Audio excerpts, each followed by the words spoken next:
Area navigation, RNAV, permits electronic course guidance on any direct route between points established by the pilot. While RNAV is a generic term that applies to a variety of navigational aids, such as Loran-C, GPS, and others, this section deals with VOR-DME-based RNAV. VOR-DME RNAV is not a separate ground-based nav aid, but a method of navigation using VOR-DME and Vortac signals specially processed by the aircraft's RNAV computer. In its simplest form, VOR-DME RNAV allows the pilot to electronically move Vortacs around to more convenient locations. Once electronically relocated, they are referred to as waypoints.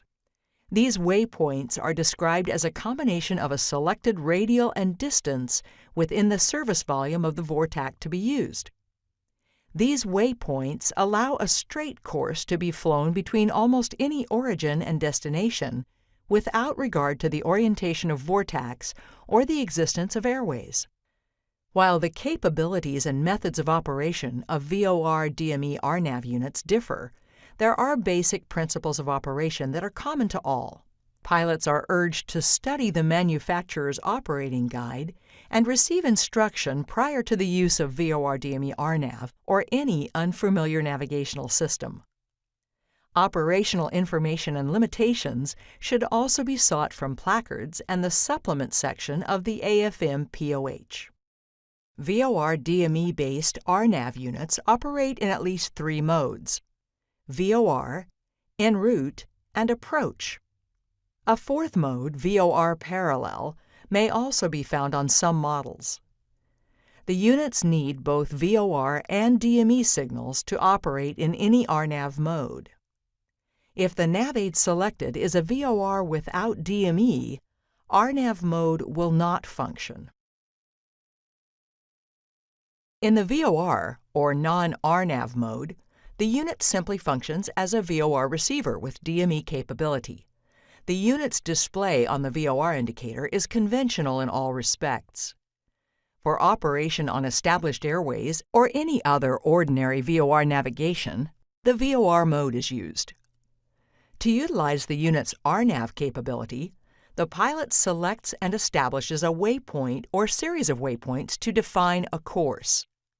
To operate in any RNAV mode, the unit needs both radial and distance signals. Therefore, a Vortac or VOR-DME needs to be selected as a nav aid.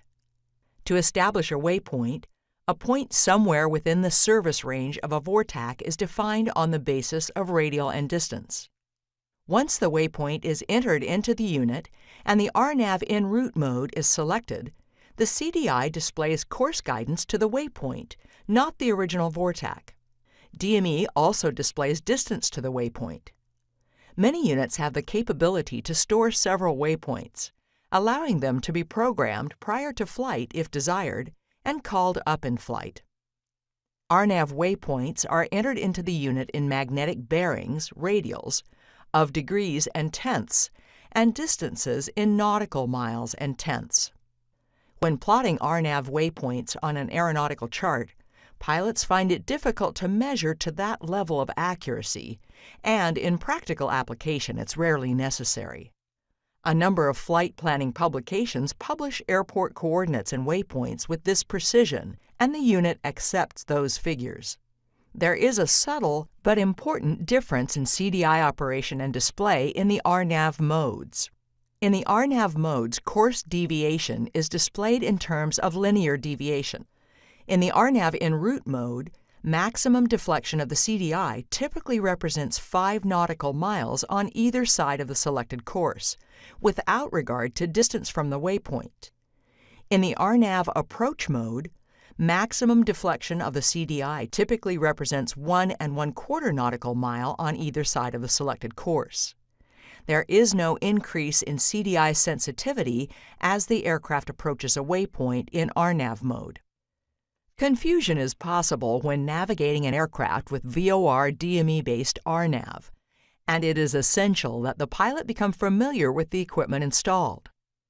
It is not unknown for pilots to operate inadvertently in one of the RNAV modes, when the operation was not intended, by overlooking switch positions or annunciators.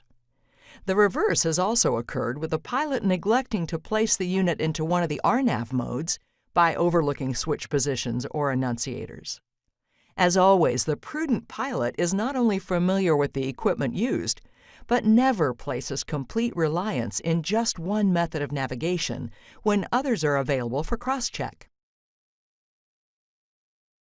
Automatic Direction Finder, ADF. Many general aviation type aircraft are equipped with ADF radio receiving equipment. To navigate using the ADF, the pilot tunes the receiving equipment to a ground station known as a non-directional radio beacon, NDB. The NDB stations normally operate in a low or medium frequency band of 200 to 415 kHz. The frequencies are readily available on aeronautical charts or in the AFD. All radio beacons except compass locators transmit a continuous three-letter identification in code, except during voice transmissions. A compass locator, which is associated with an instrument landing system, transmits a two-letter identification. Standard broadcast stations can also be used in conjunction with ADF. Positive identification of all radio stations is extremely important, and this is particularly true when using standard broadcast stations for navigation. NDBs have one advantage over the VOR. This advantage is that low or medium frequencies are not affected by line of sight. The signals follow the curvature of the Earth, therefore if the aircraft is within the range of the station, the signals can be received regardless of altitude. This table gives the class of NDB stations, their power, and usable range. One of the disadvantages that should be considered when using low-frequency, LF, for navigation is that low-frequency signals are very susceptible to electrical disturbances such as lightning. These disturbances create excessive static, needle deviations, and signal fades. There may be interference from different stations. Pilots should know the conditions under which these disturbances can occur so they can be more alert to possible interference when using the ADF. Basically, the ADF aircraft equipment consists of a tuner, which is used to set the desired station frequency, and the navigational display. The navigational display consists of a dial upon which the azimuth is printed, and a needle which rotates around the dial and points to the station to which the receiver is tuned. Some of the ADF dials can be rotated to align the azimuth with the aircraft heading. Others are fixed, with 0 degrees representing the nose of the aircraft and 180 degrees representing the tail. Only the fixed azimuth dial is discussed in this tutorial. This figure illustrates terms that are used with the ADF and should be understood by the pilot. To determine the magnetic bearing from the station, 180 degrees is added to or subtracted from the magnetic bearing to the station. This is the reciprocal bearing and is used when plotting position fixes. Keep in mind that the needle of fixed azimuth points to the station in relation to the nose of the aircraft. If the needle is deflected 30 degrees to the left for a relative bearing of 330 degrees, this means that the station is located 30 degrees left. If the aircraft is turned left 30 degrees, the needle moves to the right 30 degrees and indicates a relative bearing of 0 degrees, or the aircraft is pointing toward the station. If the pilot continues flight toward the station keeping the needle on 0 degrees, the procedure is called homing to the station.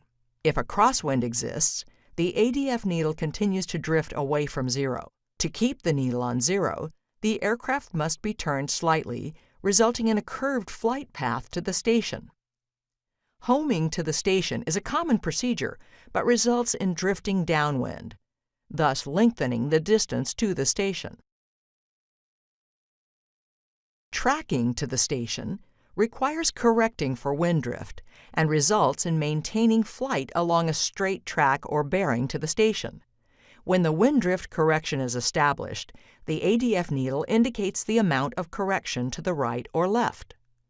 For instance, if the magnetic bearing to the station is 340 degrees, a correction for a left crosswind would result in a magnetic heading of 330 degrees, and the ADF needle would indicate 10 degrees to the right, or a relative bearing of 010 degrees. When tracking away from the station, wind corrections are made similar to tracking to the station, but the ADF needle points toward the tail of the aircraft, or the 180-degree position on the azimuth dial. Attempting to keep the ADF needle on the 180-degree position during winds results in the aircraft flying a curved flight, leading further and further from the desired track. To correct for wind when tracking outbound, correction should be made in the direction opposite of that in which the needle is pointing. Although the ADF is not as popular as the VOR for radio navigation, with proper precautions and intelligent use, the ADF can be a valuable aid to navigation. Global Positioning System. The GPS is a satellite-based radio navigation system. Its RNAV guidance is worldwide in scope. There are no symbols for GPS on aeronautical charts, as it is a space-based system with global coverage. Development of the system is underway so that GPS is capable of providing the primary means of electronic navigation. Portable and yoke-mounted units are proving to be very popular, in addition to those permanently installed in the aircraft. Extensive navigation databases are common features in aircraft GPS receivers. The GPS navigation system broadcasts a signal that is used by receivers to determine precise position anywhere in the world. The receiver tracks multiple satellites and determines a pseudo-range measurement to determine the user location. A minimum of 4 satellites is necessary to establish an accurate three-dimensional position. The Department of Defense, DoD, is responsible for operating the GPS satellite constellation and monitors the GPS satellites to ensure proper operation.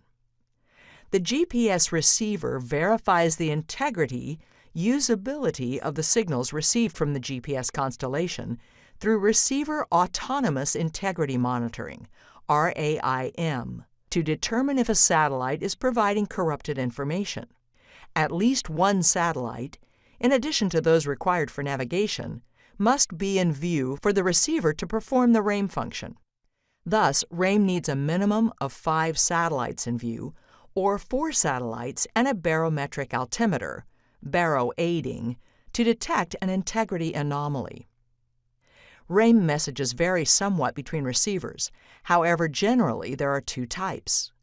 One type indicates that there are not enough satellites available to provide RAIM integrity monitoring, and another type indicates that the RAIM integrity monitor has detected a potential error that exceeds the limit for the current phase of flight. Without RAIM capability, the pilot has no assurance of the accuracy of the GPS position. GPS navigation has become a great asset to VFR pilots, providing increased navigation capability and enhanced situational awareness, while reducing operating costs due to the greater ease in flying direct routes. While GPS has many benefits to the VFR pilot, care must be exercised to ensure that system capabilities are not exceeded. Types of receivers used for GPS navigation under VFR are varied, from a full IFR installation being used to support a VFR flight, to a VFR-only installation in either a VFR or IFR-capable aircraft. The limitations of each type of receiver installation or use must be understood by the pilot to avoid misusing navigation information. In all cases, VFR pilots should never rely solely on one system of navigation. GPS navigation must be integrated with other forms of electronic navigation, as well as pilotage and dead reckoning. Only through the integration of these techniques can the VFR pilot ensure accuracy in navigation. Always check to see if the unit has RAIM capability. If no RAIM capability exists, Be suspicious of a GPS-displayed position when any disagreement exists with the position derived from other radio navigation systems, pilotage, or dead reckoning. Check the currency of the database, if any. If expired, update the database using the current revision. If an update of an expired database is not possible, disregard any moving map display of airspace for critical navigation decisions. Be aware that named waypoints may no longer exist or may have been relocated since the database expired. At a minimum, the waypoints planned to be used should be checked against a current official source, such as the AFD or a sectional aeronautical chart. In summary, be careful not to rely on GPS to solve all VFR navigational problems. Unless an IFR receiver is installed in accordance with IFR requirements, no standard of accuracy or integrity has been assured. While the practicality of GPS is compelling, the fact remains that only the pilot can navigate the aircraft, and GPS is just one of the pilot's tools to do the job. VFR waypoints provide VFR pilots with a supplementary tool to assist with position awareness while navigating visually in aircraft equipped with area navigation receivers. VFR waypoints should be used as a tool to supplement current navigation procedures. The uses of VFR waypoints include providing navigational aids for pilots unfamiliar with an area, waypoint definition of existing reporting points, enhanced navigation in and around Class B and Class C airspace, and enhanced navigation around special use airspace. VFR pilots should rely on appropriate and current aeronautical charts published specifically for visual navigation. VFR waypoint names, for computer entry and flight plans, consist of 5 letters beginning with the letters VP and are retrievable from navigation databases. The VFR waypoint names are not intended to be pronounceable, and they are not for use in ATC communications. On VFR charts, a standalone VFR waypoint is portrayed using the same 4-point star symbol used for IFR waypoints. A VFR waypoint co-located with a visual checkpoint on the chart is identified by a small magenta flag symbol. A VFR waypoint co-located with a visual checkpoint is pronounceable based on the name of the visual checkpoint and may be used for ATC communications. Each VFR waypoint name appears in parentheses adjacent to the geographic location on the chart. Latitude-longitude data for all established VFR waypoints may be found in the appropriate regional AFD. When filing VFR flight plans, use the 5-letter identifier as a waypoint in the route of flight section, if there is an intended course change at that point, or if used to describe the planned route of flight. This VFR filing would be similar to VOR use in a route of flight. Pilots must use the VFR waypoints only when operating under VFR conditions. Any VFR waypoints intended for use during a flight should be loaded into the receiver while on the ground and prior to departure. Once airborne, pilots should avoid programming routes or VFR waypoint chains into their receivers. Pilots should be especially vigilant for other traffic while operating near VFR waypoints. The same effort to see and avoid other aircraft near VFR waypoints is necessary, as is the case when operating near VORs and NDBs. In fact, the increased accuracy of navigation through the use of GPS demands even greater vigilance, as off-course deviations among different pilots and receivers is less. When operating near a VFR waypoint, use whatever ATC services are available, even if outside a class of airspace where communications are required.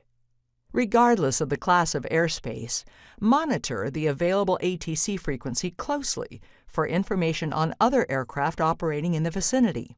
It is also a good idea to turn on landing lights when operating near a VFR waypoint to make the aircraft more conspicuous to other pilots, especially when visibility is reduced. Lost procedures. Getting lost in an aircraft is a potentially dangerous situation, especially when low on fuel. If a pilot becomes lost, there are some good common sense procedures to follow. If a town or city cannot be seen, the first thing to do is climb, being mindful of traffic and weather conditions. An increase in altitude increases radio and navigation reception range and also increases radar coverage. If flying near a town or city, it might be possible to read the name of the town on a water tower. If the aircraft has a navigational radio, such as a VOR or ADF receiver, it can be possible to determine position by plotting an azimuth from 2 or more navigational facilities. If GPS is installed, or a pilot has a portable aviation GPS on board, it can be used to determine the position and the location of the nearest airport. Communicate with any available facility using frequencies shown on the sectional chart. If contact is made with a controller, radar vectors may be offered. Other facilities may offer direction-finding assistance. To use this procedure, the controller requests the pilot to hold down the transmit button for a few seconds and then release it. The controller may ask the pilot to change directions a few times and repeat the transmit procedure. This gives the controller enough information to plot the aircraft position and then give vectors to a suitable landing site. If the situation becomes threatening, transmit the situation on the emergency frequency 121.5 MHz and set the transponder to 7700. Most facilities and even airliners monitor the emergency frequency. Flight diversion. There probably comes a time when a pilot is not able to make it to the planned destination. This can be the result of unpredicted weather conditions, a system malfunction, or poor pre-flight planning. In any case, the pilot needs to be able to safely and efficiently divert to an alternate destination. Before any cross-country flight, check the charts for airports or suitable landing areas along or near the route of flight. Also, check for navigational aids that can be used during a diversion. Computing course, time, speed, and distance information in flight requires the same computations used during pre-flight planning.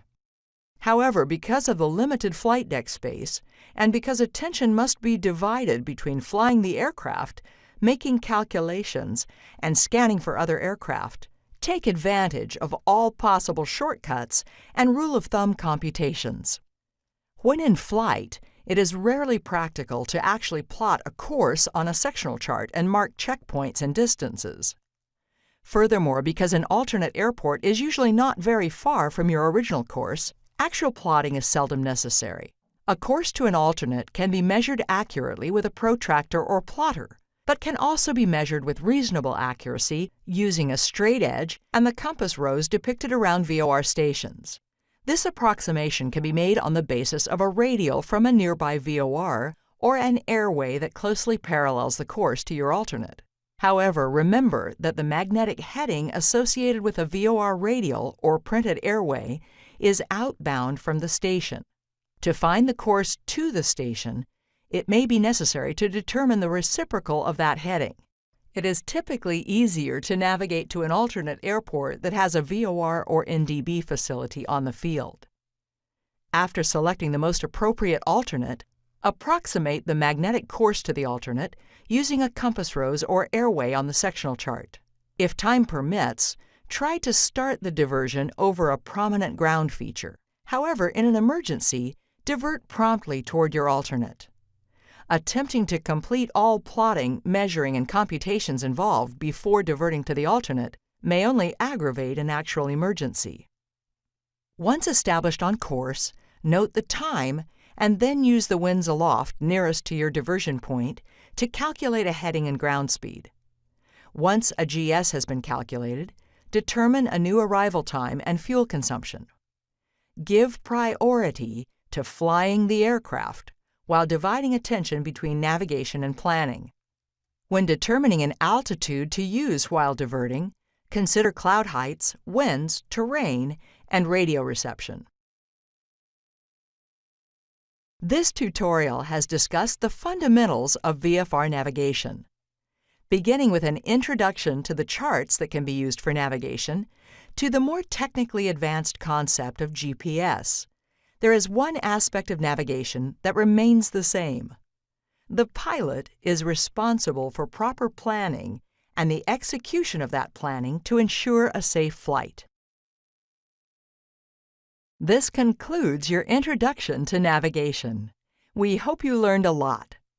Please help us spread the word about Pilot Training System, and we look forward to further servicing your flight training needs.